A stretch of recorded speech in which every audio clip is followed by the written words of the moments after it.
welcome to the Black Accents Club podcast. This is an episode. I don't know if it's episode 1 yet, but today we have Marquis Caines. You want to introduce yourself?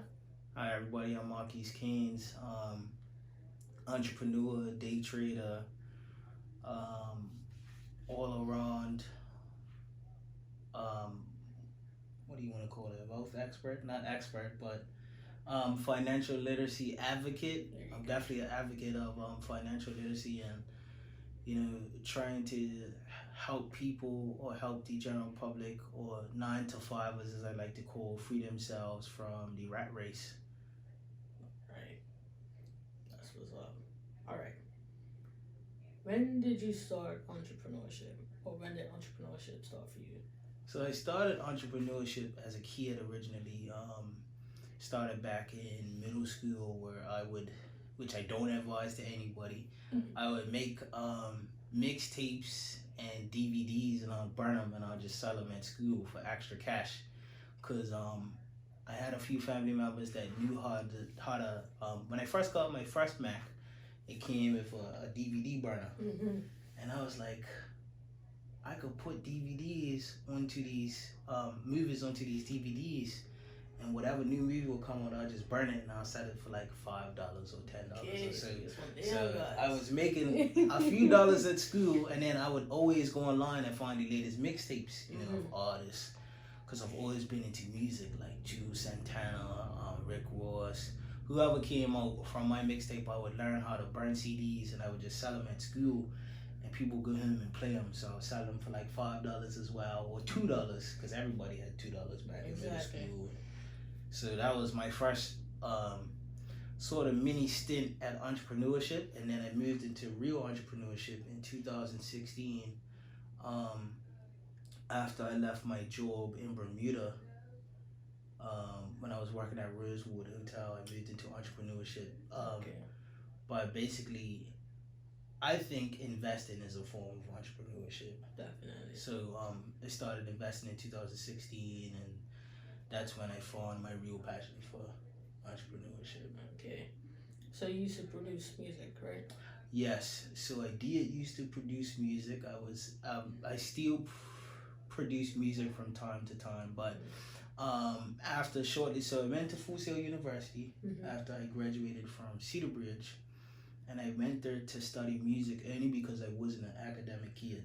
Okay. I didn't do well in school, had super bad grades. So my parents actually said you have two choices. You have either to go to Bermuda College, or you have to find a school that doesn't require SATs. Because on my SATs, as I said, I was an academic kid. I did extremely bad. Okay. You get 700 for writing your name, and I think I got a 750. So from there, I was like, okay, academics isn't my strong suit, but I love music. So I found out about SCAD, which was Savannah College of Arts and Design. Okay. But they required SATs. So I went to the next best school, which was Full Sail University in Winter Park, Florida. And from there, that's where my life changed with music. Okay. So what was that experience like, being a music producer? So I wasn't quite a producer. At the time, I was an audio engineer. So I went to school to study audio engineering. It was amazing. And that also started my mini stint of, my largest stint of entrepreneurship, because right after I left college, I'm sort of a person that likes to take a leap of faith. Or as Steve Harvey says, I like to jump. So if it requires me to jump to get to my goal, You did it. I jump. So to everyone who's watching this, please take a jump and leap for your dreams, no matter how big they are. So I actually didn't walk across stage on graduation day. Okay. I packed my suitcase and I moved to the next state over, to Atlanta, Georgia, to start working with superstars and stuff like that. And my jump was, when I moved, I didn't really know anybody. Had no connections. Well, I had some connections, but it wasn't with the people that I wanted to work with. Okay. And I just took the leap of faith, and I was like, you know what? Packing my suitcase, booked the ticket, we're going. Okay. What you did? finished? Yes, Yeah, yes, I you just didn't graduated. walk across the street. I just didn't walk across the stage because I Alright. was that hungry to So get let's to get what, into yeah, it. to Alright. just get into it. So what sort of artists did you work with? Major rap artists I worked Like, with. can you Okay, name a so I few? worked with Gunna. Mm-hmm. I worked with Young Thug, Okay. Lil Dirk.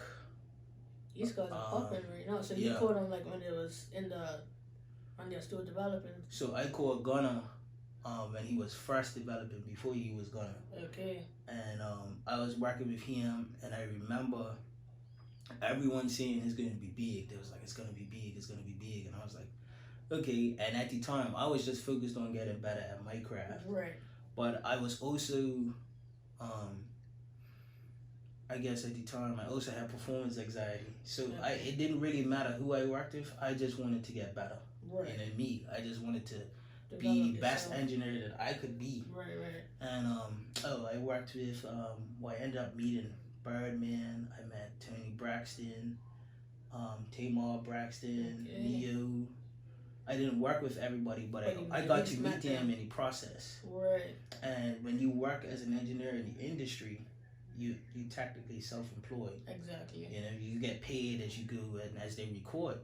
Right. So I got to experience that as well as at a different level and at a different work ethic as well. Okay. So do you still work as an audio engineer? I don't work as an audio engineer anymore. I actually got burnt out in 2016 towards the end. I flew back from Bermuda. I started working extremely hard, and I was working 18 hours a day as an audio engineer. As an audio engineer. That's like with the artist there the whole time, or? Yep. Well, if the artist wasn't there, I was constantly mixing records as well, and I just worked overtime because I just wanted to be so good at my craft that I just got burnt out and I just stopped doing it. I flew back home, and I was like, okay, I need a break. But the way the industry works is when you're not there, somebody else is there to fill your seat. Exactly. The next person is just as hungry as you are. So it's like, you know, when I was calling back and I was like, yo, what's going on? I was thinking somebody else had taken over. Right. And part of me was like, man, I screwed up this opportunity. And the other part of me was like, you know, you'll find something else. Right. Which I did, you know. And in 2016, that's when I got into investing, like day trading, cryptocurrency, and, you know, different things like that. All right. What would you say facilitated the change to finance and investing and stuff like that? Like, what made you like, no, this is what I'm going to do for now? So, I've never been able to keep a steady job, per se, like a decent 9 to 5. Right. I can't explain what happens, but I've never been able to hold down a 9 to 5. So I started constantly searching for ways to make money outside of a 9 to 5. Okay.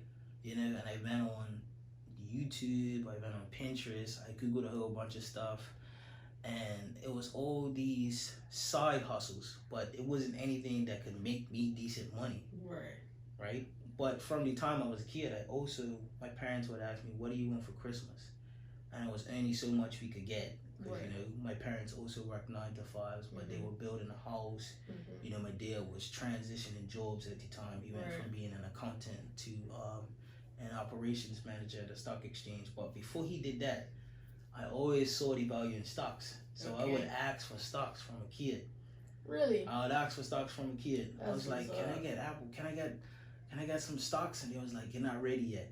You're not ready yet. So they never got it? Every single year, they were like, you're not ready yet. I don't think you imagine if they bought that? Like, can I imagine? I think about it every day. I even sit back and dream about the times where I first started investing. When was America's Cup? 2017? I feel like it was. I think it was 2017. Yeah. When I first started investing in cryptocurrency, and Ethereum was around $300 to $400. Man. I was buying them. And you held them. I was buying them whole. And you was holding them. You still have them, or you sold them? what happened was, um, I was using Ethereum to buy altcoins. Okay. Because I was trying to catch the big pump and dumps. I was like, yo, I'm gonna get rich off of altcoins. I'll buy this 300, and this $300 of Ethereum is gonna give me $1.5 million of this coin because it's a smaller coin, it's new, and back then cryptocurrency was new. Right. But it wasn't too much information out there on it. You know, you would read a white paper. The white paper would say, this is red coin. Red coin does this. We hope to do this in the next 5 years, and it'll be like 20 pages. And I'll be like, okay, I'm gonna buy red coin.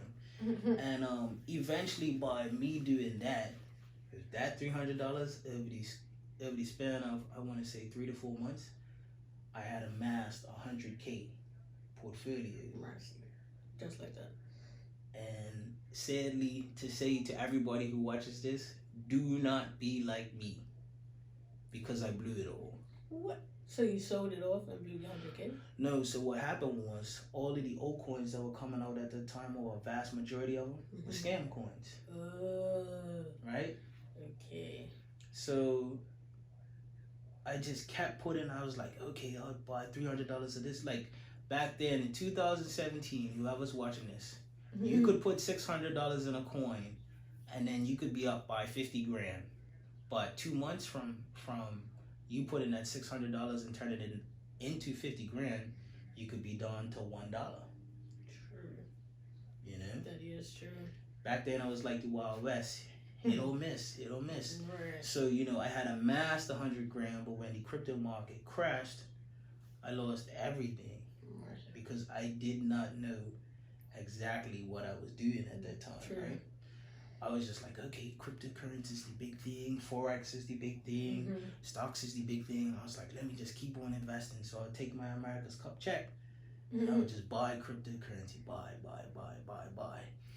And I think 2017, I don't know how old I was, but I do know I was in my early 20s, and I felt like I was on top of the world. You know, I was like 100K at 21, 22. I was like, yo, this is real money. I remember showing my parents. Now, my dad is an operations manager at a stock exchange. Yes. In Bermuda or? In Bermuda. So BSX. Okay. Now, everybody thinks I learned everything from a daddy. Okay. Like, oh, you learn everything from... No. That's not what happens. If people know, when you work for a stock exchange, you're not allowed to give over any information. Right. Because it could be considered insider trading, or, you know, some things are definitely stay privy to the stock exchange. So I learned everything on my own. Okay. And then there was a group of Bermudians that came about.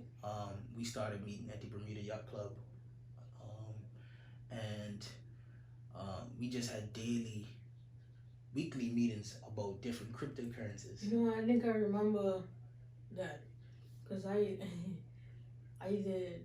Someone was telling me, yeah, put $200 into it, blah blah blah, it'll grow. So Yes. Yes. Right. Yes. I remember that because I did that, at that time, and I don't know my password, and I don't even know that website's still up. Right. So it was. whatever it was. And at that time, it was booming. Yeah. I remember I was like, you could just. Yes. I You remember. just put money in, and somehow it grew. Nobody knew how it worked. Most people didn't know how it worked. You just put it in, and you earned money, and that was it. And I was on top of the world. I mean, I was earning at that time 0.2 Bitcoin a day, Okay. which is like 20%. Right. So 20% right now, if Bitcoin's at 40K, 10%. 400. No, 10%. If it's at 4,000, so it's like 8,000. It would be $8,000 a day right now. And at that time, back then, I was like, Bitcoin was like 2,000, That's 4,000. millionaire status, right? Right. So imagine making $8,000 a day today, 7 days a week, 365 days a year. You ain't gotta do nothing for the rest of your life. Nothing. You're making almost $2 million a year because it's $3 or something? Yeah. For a day to be a millionaire? Yeah. It's just about that. Yeah, you're making multi-millions every year. I'm telling you. And when what happened was that site was a Ponzi scheme, right? Really? Yeah, That it doesn't ended up surprise me. being a major Ponzi I scheme. ain't gonna lie, that does not surprise me. It ended up being one of the biggest Ponzi schemes ever to this day. That's why I only did 200. That's why I Right. never did. I'm not gonna lie. I was very skeptical about it. So I'm like, all right, let me do 200, see what happens. Right. And then I moved, so I lost the paper that I wrote my password down on. So I was like, oh well, my And that was it. $200 Right. is going. It's like I'm not $200, even right? stressing it no more. Like, And it was crazy because I was on the other end of that I actually had 36 Bitcoin in there. okay, And that today I still think about it to this day. I'm like, that 36. I didn't even right withdraw now. the 36 Bitcoin because I was like, yo, I'm gonna use this because I planned on going back to school. Mm-hmm. So After discovering Bitcoin, and then learning about forex and stocks and bonds and indices and stuff like that, I really wanted to study. I wanted to become a financial advisor. Mm-hmm. So it's like I'm going to go back to school and I'm gonna study the financial markets and stuff like that. And I was like, I'm gonna become a financial advisor. Mm-hmm. And I saw how much the course cost and stuff like that. And That's a 4-year degree, right? it depends on how you go about it. Yeah, see. It depends on how you go about it. But back then, I think a few years ago, if you wanted a degree in it, it did cost 4 years. It did take 4 years, and then you had to do your designation. Right. So I was like, I'm gonna go to school. I'm gonna pay for it. I'm gonna just stack up the crypto, and then I'm gonna cash out because you used to be able to cash out in Bermuda. They had these debit cards. Like the group, we all had these debit cards where we could go to the ATMs, And put it in there, take money out, and then go to Butterfield and put it in your account. Right. So back then, you know, a lot of us were making decent money. 36 Bitcoin. Some people had like 100 Bitcoins. Exactly. And we were just withdrawing and making money. And then it all just collapsed. And I would never ever forget that feeling. So, of that, like, how much did you actually put in and lose versus what it was worth and lost? I had to put $5,000 in there. Not $5,000. But many people don't know this. I was the first one to buy a bike in Bermuda using Bitcoin. Seriously? Yeah. You used the debit card? No. So I transferred the Bitcoin, and this was back when Scooter Mart was doing it. Scooter Mart down by Ice Cream? You mean when they first opened? No, Scooter Mart was accepting cryptocurrency. No, but what was there before? No, you mean when they opened? What? How long ago did they open? Oh, I feel like it's only been about 2, maybe 3 years. Nah, I think they've been around for longer than that. I feel like it's been around for 7. Nah, man, it's not Scooter Mart, because it was the what was there before? Because Nick owned Scooter Mart. What was there before? Wasn't it? I forgot what was there before. But it hasn't. No way, it's been 7 years. This was back in 2017, and I gave Nick. I actually 2022. Yeah, we're in 22. We're definitely in 2022. Oh man. 17. I gave Nick was doing a special. The owner of Scooter Mart was doing a special. He was saying exchange your cryptocurrency for a bike. Okay. And I remember at the time my sister, I rode off her old bike in an accident, or it got damaged, and she was like, I need a bike. So I bought her a new bike using Bitcoin. Okay. I took the money from that site. It was like a day. It was like a day's worth of money, and I was like, all right, I withdrew it and I sent it to him. And I still have the video on my phone documenting the whole process if you want to edit it and put it in the podcast. Yeah, man. And she went in there and she came over with the bike, and I was like, you really did that? I was like, I just really did that. I just couldn't believe it that it was used as a medium of exchange. Exactly. And from there, that's when I really grew a passion for it, and I really started diving deep into the understanding of how it worked, and the understanding of the technology as well. Okay, that's dope. Yeah, that's definitely dope. What's the next question? Okay. So, what did you do after that? Like after getting into that, like trading and stuff like that. So after I got into trading and I lost everything, I got a 9-to-5 again. That's like, it's like a pattern with me. I got a 9-to-5 for a few months. I want to say for 3 to 4 months, Okay. and then I quit because it just wasn't a good working environment. Like, I'm not one who believes that a person should stay in a toxic work environment because it deteriorates their mental health. You know, and your mental health is the most important thing to you. Right. You know, so I quit and I ended up doing my own thing once again. So I started trying to day trade again, and I don't advise anybody to day trade with money that they need to pay the bills. Yeah.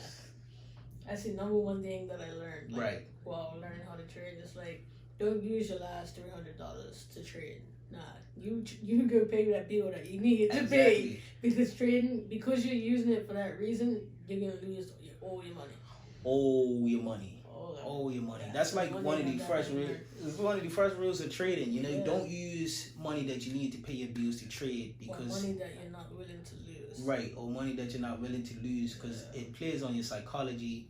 And when you lose, you begin to revenge trade, and you feel like you should trade more, and you start losing more money, and then you just never come back to trading, which is not a good thing, because traders do make money, and it does take time. You know, very few people have gotten into trading and made millions overnight, and that was my train of thought. I was like, you know what, I'll just day trade. People day trade every day and make millions, so I tried it. I put about $3,000 in there. I think that was all I had at the time, and I made 2,500, and then I made another 1,000, and then bills started coming. You know, light bill for this, heat bill for this, water bill. And this is when you was in the States, or? This is when I was in the States. Okay. Water bills started coming. My car broke down. It was like everything happened in 1 month. I needed a new transmission for the car. That was $3,500. So I kept withdrawing. And then I had a credit card that I had to pay. That was $1,500. And the next thing you know, I was without any money at all. I had to call him, and I was like, can I borrow some money to get back home? Broke my lease, put all my stuff in storage, and I came back home again. Okay. And I got another 9 to 5. You know? Right. But during that time, through all those mistakes, is when I learned the proper way to invest. Okay. You know, the proper way to invest your money, month by month. Yeah. So when did you create AU Bermuda? So I created AU Bermuda towards the end of 2000. I want to say 17. Okay. So 2017. So that's when you was in Bermuda. That was when I was in Bermuda during 2017. And funny enough, after working America's Cup, I started working at Cedar Bridge in Route St. James as an audio engineer. Okay. Someone put me onto that job. Oh, my old music teacher, Miss Fox, shout out to you if you watch this. She put me onto that job, and I began to work at Route St. James as the audio engineer. Okay. And that's when I proposed to my wife, who's my wife now, and we were saving up for a wedding. Now, I always tell people go out work some mysterious ways. I started AO Bermuda while also working at Cedar Bridge. So it was kind of like two jobs, a startup and a 9 to 5. Right. So AO Bermuda, I came up with the idea of that mobile app from the simple fact of me working at AC, America's Cup, and Rosewood. A lot of tourists that came to Rosewood always went to the same places in Bermuda. They would go up St. George's, they would go down to Aunt Mal's, they would go to Tom Moore's Tavern. Like, they all literally done the same things. Right. Taxes would show up, and they would all just take them to the same places and stuff. And they would always ask me, because I was the doorman, they would always ask me, what's there to do in Bermuda? And in my mind, I was like, there should be a centralized place that houses everything to do in Bermuda. Okay. Events, sports, car rentals, hotels, expeditions, excursions, whatever there's to do, food, restaurants, you know. And thank God we have Sargasso now, because it's one of the best things in the world, especially if you don't feel like it. Like it's our version of Uber Eats. Yes. And what's the other ones? What's the red one? DoorDash? That. Right. This is so those that are watching. We are located in Bermuda, and Sargasso is our version of Uber Eats. Yes. DoorDash and all those delivery apps. Yes, it's such an amazing app. Shout out to Colin. You're building an amazing startup. Well, you've built an amazing startup that is now a multi-million-dollar business. Congrats on that. You're doing amazing things. Keep pushing through. So I created AA Bermuda, and I started to list. So you created it as an app first? Yes, I created it as an app. So I didn't even know that. With no previous coding experience. Okay, so you just created your own app. Yeah. Yourself. Yeah. That's what's up. After I quit my job at Rosewood, I had nothing else to do. Okay, so created an app, went up on YouTube, day in and day out, watching videos about how to develop an app. Lots of nights I fell asleep with my laptop in my hand, you know, on this similar couch like this, you know, and my wife or my mom will come by and close the laptop down, like, you know, you fell asleep. And I'm like, I'm gonna get up and get it done. Right. So I created it and I built version 1 of the app, and I put it out there for people to use. And within our first month to second month, we had about 5,000 users, which is good considering our population. For 1 month. Right. Yeah, that's decent. Right. So through that, I started reaching out to different businesses, different hotels, restaurants, different excursions. Just different entrepreneurs in Bermuda to see if they wanted to list their business on, you know, AA Bermuda. And it did pretty well.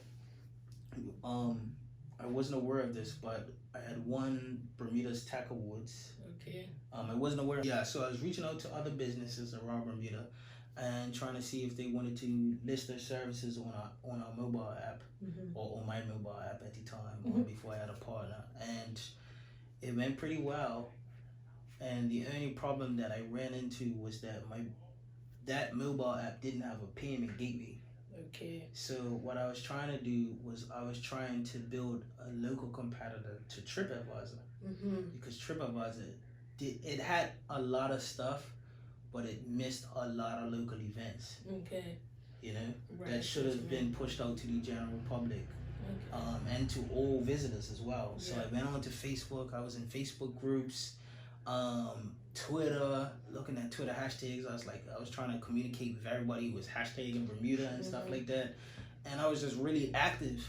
And I ran into that problem, and I started looking for a developer to build a payment gateway for the app. Okay. Because that was way beyond what I had learned on YouTube. Right.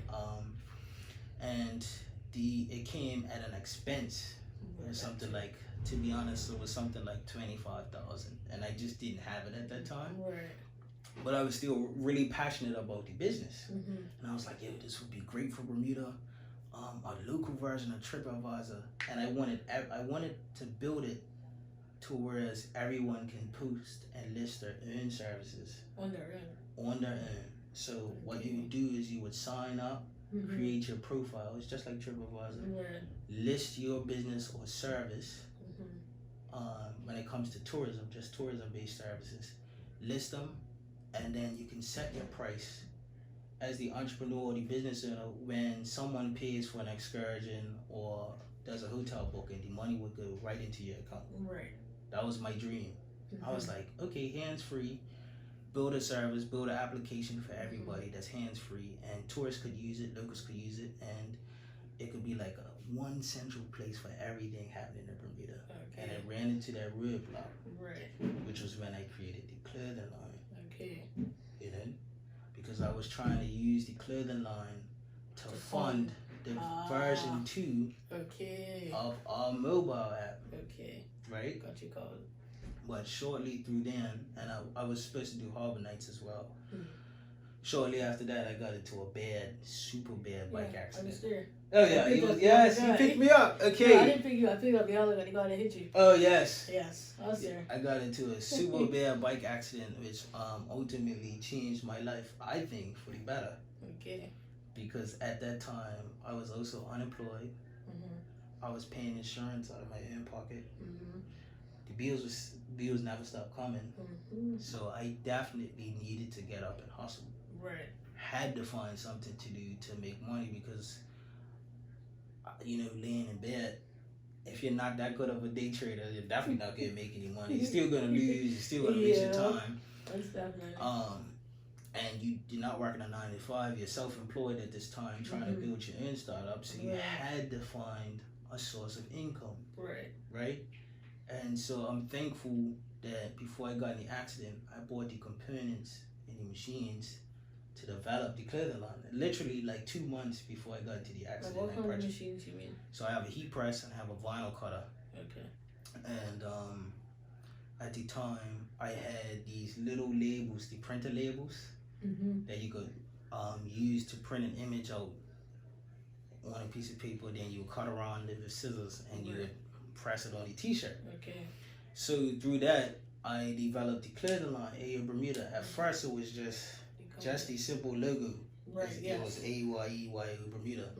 I took that while I was laying in bed. I was like, man, I can't really sell anything with a broken leg. Like, I was bedridden for at least 2 months, although 2 weeks after I broke my leg with a hard cast, I still went back to work at Cedar Bridge.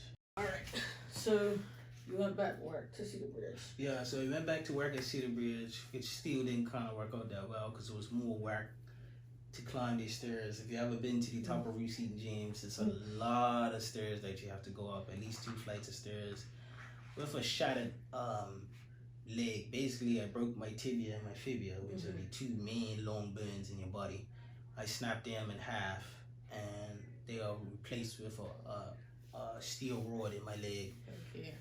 That's been very graceful, but I went back to work over there and I was climbing these stairs every day and I was like, man, this is more, with the crutches. So I would climb these stairs because I was like, in my mind. You have no elevator? No. They did, but you still have to go up another 2 flights of stairs to get to the top. Okay, so I was like, in my mind, I was like, man, this is more work than I have to do, and I was like, just to make a few dollars, I was like, this doesn't make any sense. Right. So to support myself, I just went into the clothing line full time, dedicated all my time to that clothing line, developing a better brand, how to build a brand. Once again, the school of YouTube, looking up how to create a proper Instagram structure, how to create a Shopify, how to open a merchant account. So I spent the next month and a half literally learning how to use the machine, the stencil cutter, learning how to use the heat press, what heat to apply, what type of materials to buy, and just trial and error. What type of t-shirts to buy, because if you buy the wrong t-shirt, you wash it, it shrinks. Exactly. So all of that stuff, I spent a lot of money on product development over the next few months, which birthed the clothing line that a lot of people use and wear today. Because your first big contract was Curricular, right?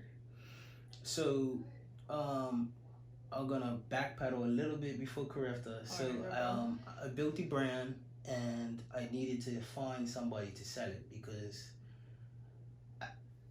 myself and I'm not able to move a certain amount of volume, right? Like 500 shirts in a month, 500 sweatshirts or hoodies. That's a lot of volume for one person to be zooming up and down Bermuda by themselves all day, every day. So I was like, you know what? I wonder if any stores would take this. So I started emailing. I emailed Cabins Company, Braun & Co., Urban Cottage. I just sent out a bunch of emails, and Braun & Co. hit me back almost within an hour. I was like, we'll take your stuff. Just bring about it and we'll check it out, check out the quality, and then we'll take it. So I took it to Braun & Co. Shout out to Ms. Warren. Appreciate you so much. Thank you for your help. You've been a blessing to me and the business and my family. She took on the brand, and from there it exploded. And we did pretty well. It was just trying to keep up with the volume. The volume went crazy during Christmas. You were pressing them all yourself. Yes, everything One that is person made. can only do so much. Everything that's made, and they were asking for sometimes 200 to 300 shirts, hoodies, and sweat tops. And different colors. So going from day trading to buying crypto to working a 9 to 5 to developing a mobile app with no previous experience Mm-hmm. to starting a clothing line with no experience at Mm-hmm. all and moving 500 shirts and hoodies a month, Mm-hmm. all through learning YouTube, it became very taxing. So I was like, you know what? I need a better system. I need to figure out how to do this the right way. Like, how do major brands do this? And I began to get a flow. Mm-hmm. I began to get into my element. I'm like, okay, quantity and quality control. I was like, all right, cool, I got this done. And, nothing is ever perfect because I still mess up to this day.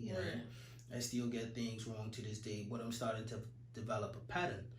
And eventually we got to a place where the brand became large, it became well known, and I was like, you know what? I would really love to sponsor a sports event in Bermuda. So once again, I reached out. I was like, what's the next biggest sports event coming up in Bermuda? And I was like, my mom was like, I think it's Carifta. And my wife was like, yeah, Carifta's coming up. It's coming up soon. So I reached out, which was the year before Carifta was supposed to start. And yeah, it's 2019. 2019, it was supposed to be in 2020. No, it was supposed to be in. I think it was supposed to be in. I think it was the fresh year. It was supposed to be in Yeah, it was supposed to be in 2020. Yeah, because it got cancelled because of COVID. Got cancelled 3 times.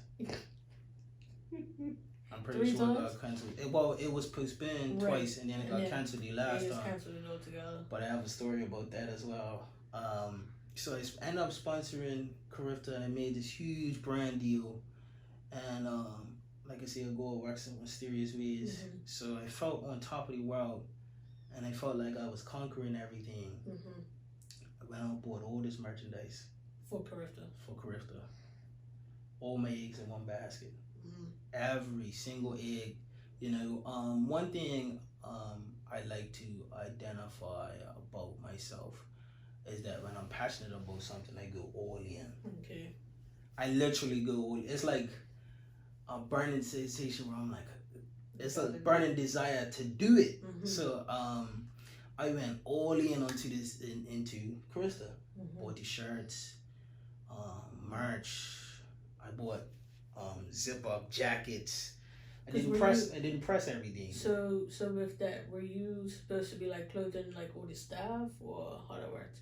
Because I know Carifta, they always have shirts for like the volunteers, the staff, and different things like that. Because I know I volunteered at Carifta before. Right. So like, what was you exactly supposed to be doing? So I was gonna do everything except the athletes. Okay. The athletes had their own separate brand deal, major brand deal, that I can't speak too much about because I had to sign an NDA, so I had to sign it. But they had their own separate major brand deal, which was awesome. I was like, yo, I get to be a part of the process. Right. I get to sponsor a major event, and to me, everything's happening really fast. And I went to go this huge loan that I kind of regret now, but it's always a learning lesson, because how you should view life is if you don't go through anything, you can't grow through anything. You're not gonna learn. Yeah. So I took out this big loan, and I went and I was like, I'm buying all this merch. So I was buying all this merchandise. And I would never forget the day that Carifta was postponed. Never. It's gonna be with me until I'm really ill and I don't really remember much, or until I die. So funny story, I was away and we had just signed our wedding contract. And this is another reason why I'll never forget, is because we just finished putting the bells and whistles on our wedding. Okay. We're supposed to get married in Atlanta at I call it a Gatsby style mansion. Okay. Everything. So what, it's American? Oh no, it's just Bermudian. Okay. Well, we wanted to have a wedding abroad. I believe the first time you get married, you should do it as big as possible. You should only get married once. Right. You know the first thing you do when you get married. Well, when you get married, you should do it as big as possible. Bells, whistles, everything you want, because to me, I only believe I'm gonna get married once. Right. So I was like, you know what? Let's do it up right. So we just finished meeting with the wedding planner, and I remember seeing the first case of coronavirus come across TV in New York. And I remember telling my wife, and it was also her birthday trip, so it was the morning of her birthday. We turned on the TV and sang happy birthday to her, blew out her cupcake or whatever, made her breakfast. And we turned on the TV, and I remember seeing the first case in New York, and I remember thinking to myself, man, if it's in New York, it's not long before it touches Bermuda. Exactly. And I was like, well, I just hope it doesn't, because Carifta's coming up. Right. And we flew back home, great trip, and that was in January. 2 months later, we had an explosion of coronavirus cases in Bermuda. That was in March. Carifta was supposed to be in April. Damn. So imagine spending all this money on merch. Putting in hours. I mean, if I had to estimate, I had at least over 4,000 items stocked. Didn't press them all, which was a lifesaver. Like they, had the machines and stuff. I was printing off these stuff, but none of it. So you're supposed to be putting like Carifta logo? Yeah, the Carifta logo on it and stuff like that. Shirts, towels, all sorts of things, right? And now you can use that for your Bermuda, right? Or did you not use them? I used the majority of it to try to recover the funds that were spent. Which is another. It's a whole bunch of lessons. Like my life is filled with a bunch of lessons. Because I forge a path of fire. That's what I always say about myself. Where I'm just gonna go through regardless. I'm just keep going. So I sponsored the event. It was postponed, and I was like, okay, it's not canceled yet. But still got time. I was like, you know what? This gives me more time to prep and press stuff. A few months later, I see that it was postponed again. And then a few months after that, it was canceled. You know? And through that, it sent me into a minor spiral of depression and disappointment. Because I had... That's like the biggest deal you had. Right. It was like, you go from her to going way down her. And you're like, man... And that was my second time, remember? Because I told you I had invested in cryptocurrency. Right, yes. Made 100K, lost it all during the market crash. Broke my leg, building the biggest app that I've ever built with no experience. Won Bermuda's Tech Awards. Broke my leg. Laid up in bed. Built the clothing line. Built a major brand. Made a major brand deal. Event got canceled. So for me, I sat there and I prayed for months. I was like, God, why does this keep happening? Like, I was like, every time I go to make a major move, I get pushed back. You know, that's 3 times. They always say 3 strikes you out. That was like my 3rd major blowback, and I was like, man, I don't know what's going on.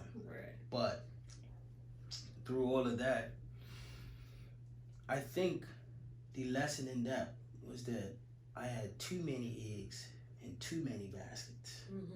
I was trying to build an app. I was trying to run a clothing line. I was trying to invest. I was trying to trade. I was trying to build a business. It was like it's too much. 5 things, and you know. That's where I'm at right now. I'm not gonna lie. That's where I was like in January. I was like, yes, I'm gonna do this. 2 weeks later, I'm just like, I am one person. I can't do all of that. So what is my main priority? What are the top 3 things that I want to work on for the next 12 weeks? And that was this podcast, my YouTube channel, and me. Like my personal health, different things like that. Those are the top 3 things that I'm going to be working on for the first 12 weeks. So now, that's my main focus. That's why you're here right now. Because this is my main focus for right now. So maybe... in quarter number 2, it might be a different focus, but I know I'm at least dedicating 12 weeks to 1 or 3 things. And not, because I find myself getting overwhelmed so fast. I'm just like, I can't know. And I'm still working a 9 to 5, like not even a 9 to, I'm working shift work. So I'm not like, I have a normal sleep pattern and things like that. So it's just like, what can I do that's going to keep me sane and help me actually get somewhere. Right. And that's just focusing on 3 main things, and that's it. So that's what I'm doing for this. I totally understand that. And I actually like that, because in that, and you realizing that you're still grinding towards your goals, you know, a 9 to 5, and this is no disrespect to anybody that has a 9 to 5, because I've had a bunch, still might have one upcoming. It's a dream killer sometimes, because after coming in from a long day of work, the first thing you want to do is just lay down. You know, and you just want to relax, and you don't want to talk to anybody, you don't want to open up your laptop. But those nights where you don't want to do anything is where your dreams get built, you know. And nowadays I think of it like this. I have a lot of friends that day trade, so I'm back into day trading. I'm doing a lot better than I was before. I'm a lot more focused, all because it has to do with one thing, which is financial literacy. So I'm focused on one subject, I'm focused on one thing, and I'm focused on mastering one skill, which is financial literacy. But it's multifaceted, so it has different tiers that you can focus on. But I'm focused on just obtaining that one skill. But I have a lot of day trader friends, and I'm in a lot of entrepreneurship circles where there are, I can't say kids, but adults that are younger than me, 23 years old. I recently went on a trip where I got to sit in on the Social Proof podcast by David Shands and Donnie Wiggins. There was a young man there named Leander Howard. He had done 6 figures in revenue at, I think, his 24 years old. Nice. That's 3 years younger than me. Nice. And his energy, and that was while working a 9 to 5. So he worked his 9 to 5 as a corporate job. He also made 6 figures in his side hustle, which is now his main business. Right. And his energy was amazing. It was inspiring. He was like, "Yo, I'm Leander Howard. I do this." He's actually a resume writer, and he's also a LinkedIn expert and a lead specialist. So he gets people their ideal jobs, and assists them with getting the job of the dream through resume writing and lead specialists for other businesses and startups and stuff. So I was like, if he could make 6 figures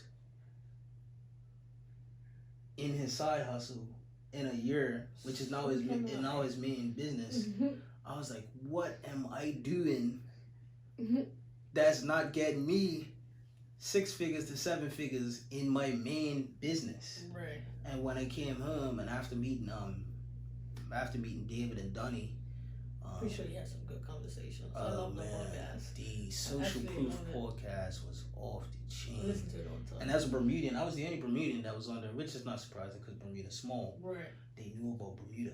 Really? Yeah. Because of finance? No, they knew about Bermuda because they've been there before.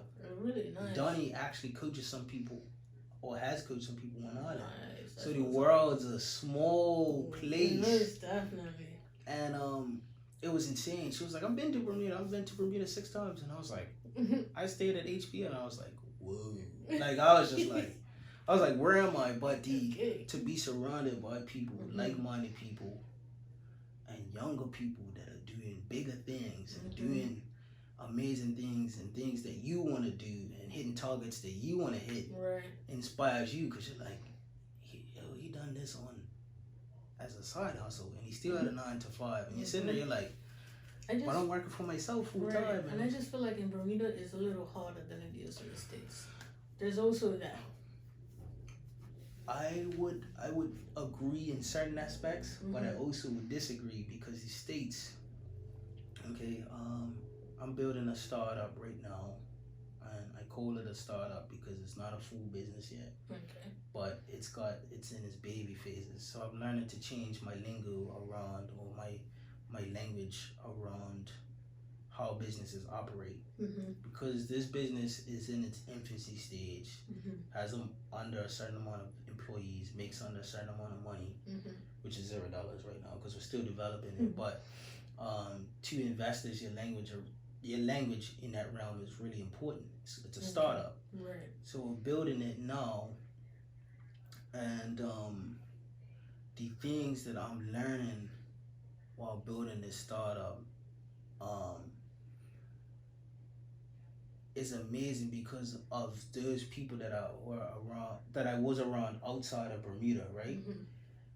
It's way bigger fish in America, well, worldwide, right?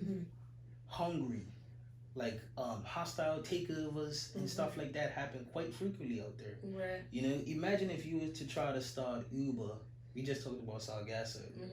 Imagine if you was to try to start another Sargasso, another Uber Eats in America. It would be extremely hard and almost impossible because they've dominated market share. They've capitalized every single state, every single driver, every single person that needs money. As a side money. Oh, I'm finished my 9 to 5. Let me go drive Uber to make some extra cash. Right. That's what everybody does it for. So that's what I do. So I guess. But in Bermuda, right? That's exactly what you do. Right. Exactly. I'm gonna go there after this. Right. You know? But in Bermuda, it's easier to monopolize what you see from a foreign standpoint, because if you don't have it here, you can always create it.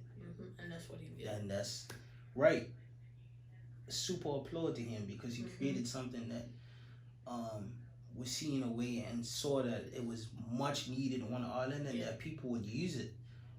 And people are actively using it, and he does really well. So it's just about finding your niche, you know, what you're good at, what you're passionate about, and how you can monopolize it or monetize it for yourself. Because you have to be passionate about it in order for you to start a business from it, right? Yep. That's like you in podcast. I'm pretty sure you love talking to people. Or I don't. You don't. This is me outside of my comfort zone. So I'm just pushing my limits, like, you know. That's what I'm doing. Well, you're doing a pretty good job. Well, but I know you. You play football, like, you know. I mean, it's been a while. For me, like when we were younger. This is outside my comfort zone too, because I'm a huge introvert. I don't like leaving the house. Really? I've learned to develop a skill of talking to people because of my startup. Because I have to talk to people. See, and that's another reason. Because I'm trying to start a business. Right. And I need to learn, like, I need to start talking to people that's like-minded more than people that are not interested in business, finance, and things of that nature. Right. And it's super hard, but I mean, there's people out there like killing it. Like, I kind of regret closing down my old Instagram before the one that I have now. Okay. It's because I had more active engagement on the old one than I do now. Right. You know? And it's all a huge learning curve, but for me, I'm just passionate about what I do. So, but you're doing a good job with the podcast. Thank you. I think I'm talking up a storm. You are. There's nothing wrong with that at all, because you're actually going through some of the questions that I was going to ask you anyway. Okay, so it's all right. I'm glad. Let's see. Do you have anything else to say about the clothing brand? For anybody that's starting a clothing brand, spend a lot of time sourcing your products. You know, you're gonna have to go through those growing pains unless you know somebody that is in that similar industry that can refer you to their clothing supplier that can guarantee that it won't shrink, it won't dye your other clothes or bleach your other clothes while it washes, you know, in your washing machine. It's not gonna fall apart in 2 months. So spend a lot of time finding out about different fabrics, materials, and sourcing your end product, because it took me months. I had no teacher, I had no lending hand. So taking me a year. Yeah, it takes a long time to get what you want. But when you find it, everything becomes easier. Exactly. That's definitely. We talked about crypto. So what influenced you to write a book? Funny story. So I wrote the book based on hearing God's voice. I was working at the airport at this time, another 9 to 5. Well, it was more like shift work, 4 days on, 4 days off, but I basically worked every day. I was really passionate about the country during coronavirus times, and I liked my job, so I worked with the government, I worked with ResQuest, and we were hooking up the app and stuff like that to people, and you know, it was a really stressful time for the country, and I think that's what helped me talk to people too, because even though I was being shouted at every day buy somebody random. I also understood the frustration because remember I lost everything during Carifta.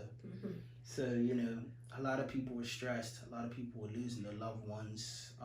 The new travel restrictions. They were trying to get the kids from school. They would travel for medical reasons and different things. So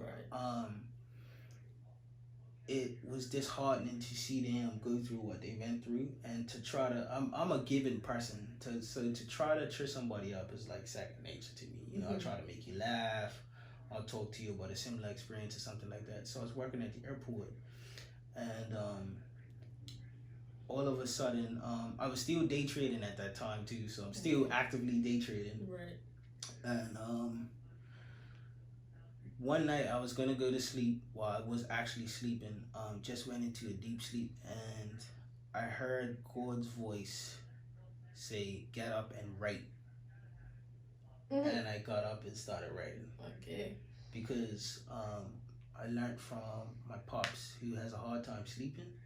He says if you can't sleep, take a notepad out and begin writing down everything that's on your mind so you can be at peace. But this night was a little different. And I focus a lot. I tell people, purpose, not passion. Because when you follow your purpose, you become passionate about it. You know what I'm saying? Because it's your purpose. So I spent a lot of time talking to God. I was like, Lord, what do you want me to do? I was like, what am I supposed to do? Because I was like, this 9 to 5 life is really stressful. Even though I liked it, it was like still kind of stressful having to work 7 days a week all the time. So I was like, God, what do you want me to do? I'm like, I feel like I'm stuck. And I was kind of stuck at that point because I was like, I can't be doing this for the rest of my life. There's got to be something else to do. And the clothes weren't selling, of course, because it's coronavirus. And then shops were, retail was kind of at an all-time low, in my personal opinion, because people were being made redundant. It was a really stressful time. So I was like, Lord, what do I do? So he was like, get up and write. So I opened up my laptop at 2:30 a.m. I just got home at 11. And I started writing. And I started writing about everything I knew about finance and investing. Down to the stock market, Airbnb, crypto, NFTs. All my close friends in the States do something called Turo that I got hip to. They rent their cars out for actual cash, and they drive. My friends have really nice cars, and they would rent them out and go and drive a Kia Camry for the week. And I remember being like, why are you driving that Camry? You got an Audi, or you got a Porsche, or you got a Range Rover. I'm like, bro, why would you give over your Audi to drive a Camry? That makes no sense. And he's like, yo, I use it to make money. It's like, look how much I made. And he had a note, and he was using Turo to pay his car note. So I was like, wow, like that's crazy. That really costs for free. Right. And he got to drive it. He got to drive it when it wasn't rented out for free. It covered his insurance and it covered his car note. And he actually paid it off faster. And so I started writing down everything that I knew about finance. And